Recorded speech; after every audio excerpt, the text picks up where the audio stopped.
Friends, myself doctor Dinesh Kasotia, BMS student from NII Jaipur. Friends, अगर आप अभी हमारे चैनल पर नए हैं और आपने अभी तक हमारे चैनल को सब्सक्राइब नहीं किया है तो प्लीज़ बेल आइकन को प्रेस करके हमारे चैनल को सब्सक्राइब कर दीजिए ताकि आने वाली हर वीडियो की नोटिफिकेशन आप तक जल्दी से जल्दी पहुंच जाए। हेलो फ्रेंड्स, आज की इस वीडियो में हम बात करेंगे रेस्पिरेटरी सिस्टम के बेसिक इंट्रोडक्शन के बारे में। तो स्टार्ट करते हैं आज का वीडियो। श्वसन संस्थान रेस्पिरेटरी सिस्टम। तो ये डायग्राम में आपको दिख रहा होगा, ये सभी रेस्पिरेटरी सिस्टम के पार्ट है। साइनस, नेजल कैविटी के अंदर आएगा। Oral cavity, tongue, larynx, trachea, ribs, left bronchus, pleura, प्लूरसे। इधर से चलते हैं adenoids, tonsils, pharynx, epiglottis, oesophagus, right bronchus, right lung, diaphragm. ये सब रेस्पिरेटरी सिस्टम के पार्ट है। परिचय या इंट्रोडक्शन के बारे में बात करते हैं। तो श्वसन क्रिया रेस्पिरेशन के द्वारा शरीर को अपने कार्यों के लिए ऑक्सीजन की प्राप्ति होती है तथा शरीर क्रियाओं के फलस्वरूप उत्पन्न कार्बन डाइऑक्साइड का शरीर से निष्कासन होता है। इस प्रकार श्वसन क्रिया रक्त की प्रतिक्रिया को स्थिर रखने का कार्य करती है। श्वसन क्रिया द्वारा विश्राम काल में रक्त को प्रति मिनट 250 ml ऑक्सीजन प्राप्त होती रहती है। 250 ml कार्बन डाइऑक्साइड रक्त से निष्कासित हो जाती है। बॉडी को सही ढंग से चलाने के लिए मेटाबॉलिज्म होता है बॉडी में। मेटाबॉलिज्म एनाबॉलिक, एटाबॉलिक और एम्फीबॉलिक 3 तरह से प्रोसेस होता है। उसमें जो ये 3 प्रोसेस है, इसके लिए इनके रिजल्ट के कारण बॉडी को चाहिए ऑक्सीजन तो बनती है और इनके रिजल्ट में जो वेस्ट है, मेटाबॉलिक वेस्ट है, कार्बन डाइऑक्साइड, वो बनती है। अब जो मेटाबॉलिक वेस्ट बना उसको निकालना है बाहर बॉडी के, ठीक है, और ऑक्सीजन को टिश्यूज़ तक पहुंचाना है। इस प्रोसेस के लिए रेस्पिरेशन की ज़रूरत होती है। बात यह है कि अब कितना अमाउंट चाहिए। 250 ml ऑक्सीजन चाहिए रक्त को, यानी ब्लड में। जब रेस्पिरेशन होना तो 250 ml ऑक्सीजन को लिया जाता है और उसी कॉन्टेक्स्ट में 250 ml कार्बन डाइऑक्साइड में मेटाबॉलिक वेस्ट उसको बाहर निकाल दिया जाता है। अब आगे बढ़ते हैं कि आयु के अनुसार सामान्य श्वसन दर।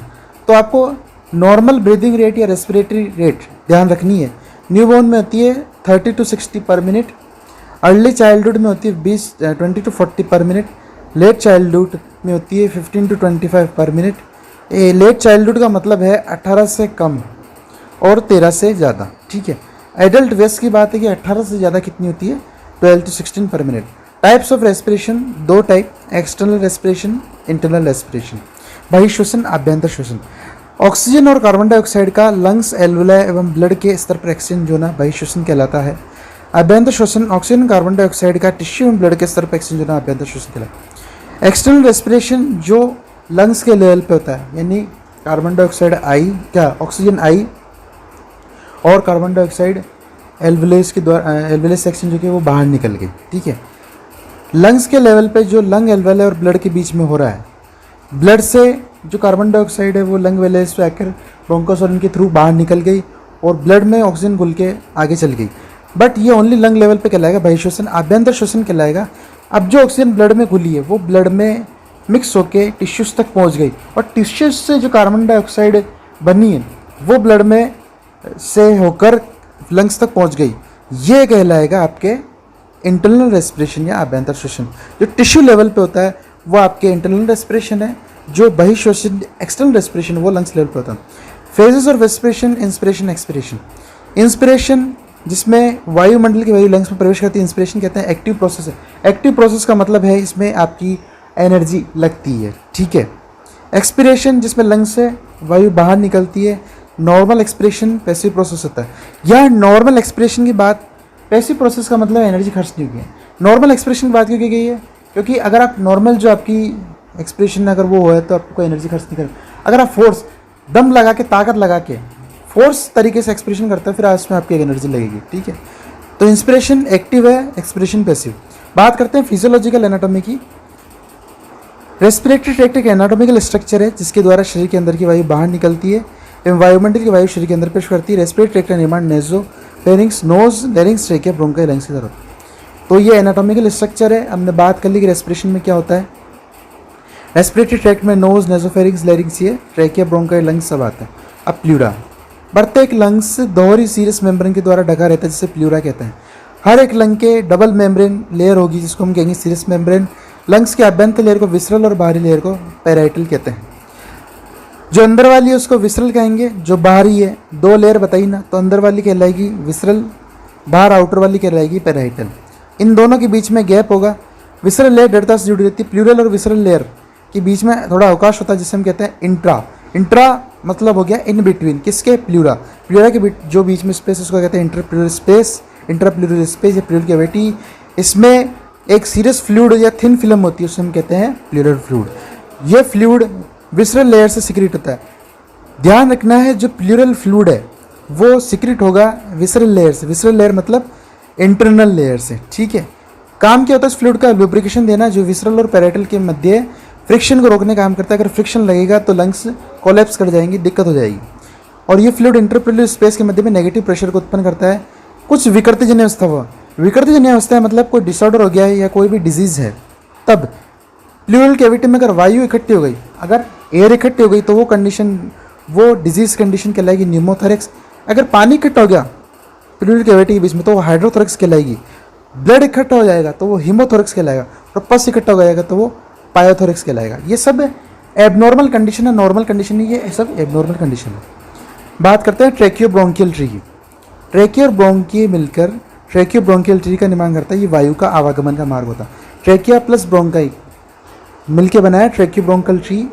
आवागमन का मार्ग मतलब यहाँ से एयर आएगी और जाएगी।